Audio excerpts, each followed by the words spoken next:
भरतपुर की राजनीति में एक बार फिर हलचल मची हुई है।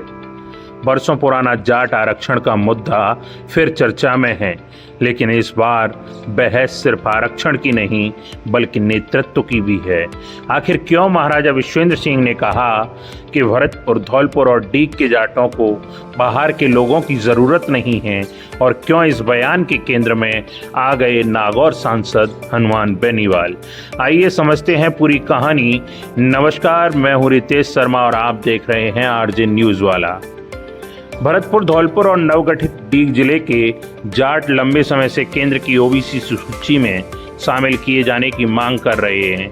समाज का तर्क है कि राजस्थान के कई अन्य क्षेत्रों के जाटों को केंद्र में आरक्षण का लाभ मिलता है, लेकिन पूर्वी राजस्थान के जाट आज भी इससे वंचित हैं। समाज का मानना है कि केंद्र में ओबीसी आरक्षण मिलने से यहाँ के युवाओं को केंद्रीय नौकरियों, केंद्रीय शिक्षण संस्थानों और अन्य अवसरों में लाभ मिलेगा। इसी वजह से यह मुद्दा सिर्फ राजनीति का नहीं बल्कि हजारों परिवारों और युवाओं के भविष्य से जुड़ा हुआ माना जाता है। बहुत से युवा शायद नहीं जानते होंगे कि जाट आरक्षण आंदोलन से महाराजा विश्वेंद्र सिंह का रिश्ता नया नहीं है। 2017 के जाट आरक्षण आंदोलन के दौरान विश्वेंद्र सिंह इस मुद्दे के प्रमुख चेहरों में शामिल रहे थे। उन्होंने समाज और सरकार के बीच संवाद की भूमिका निभाई थी। भरतपुर क्षेत्र में जाट समाज के बड़े वर्ग पर आज भी उनका प्रभाव माना जाता है, लेकिन 2023 के विधानसभा चुनाव के बाद राजनीतिक परिस्थितियां बदली। चुनावी हार के बाद विश्वेंद्र सिंह पहले जैसी सक्रिय राजनीति में कम दिखाई दिए। बड़े जन आंदोलनों और सार्वजनिक मुद्दों पर भी उनकी सक्रियता पहले की तुलना में सीमित नजर आई। इसी कारण जब अचानक उनका बयान सामने आया तो राजनीतिक गलियारों में इसकी चर्चा तेज हो गई। अब आते हैं उस वजह पर जिसने पूरे मामले को ये नया मोड़ दिया।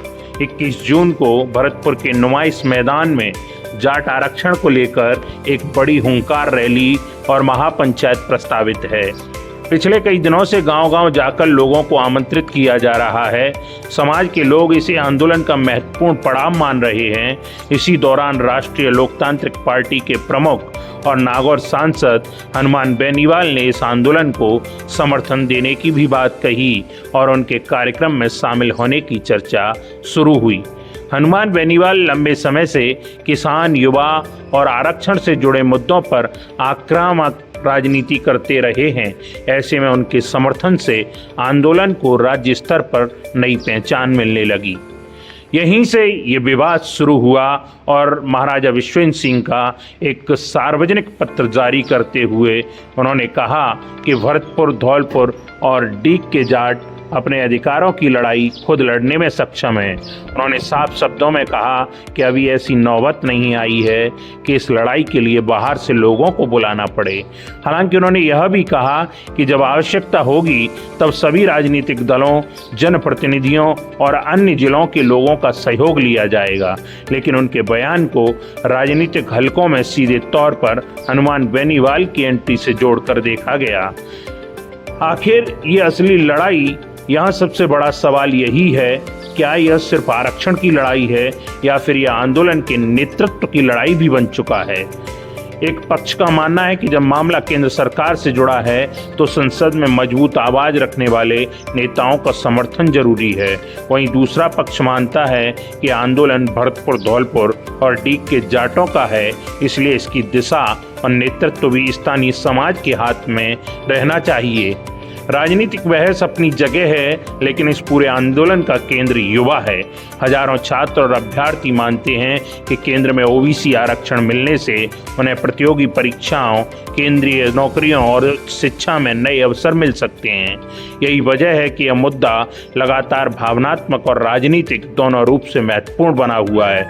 अब सभी की नज़र 21 जून की भरतपुर हुंकार रैली पर है। क्या यह रैली आंदोलन को नई दिशा देगी?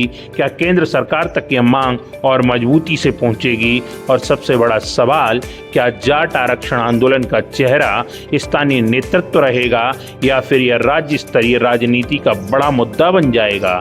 फिलहाल इतना तय है कि पूर्वी राजस्थान की राजनीति में जाट आरक्षण एक बार फिर सबसे बड़ा मुद्दा बन चुका है, क्योंकि सवाल सिर्फ आरक्षण का नहीं है, सवाल हजारों युवाओं के भविष्य का है।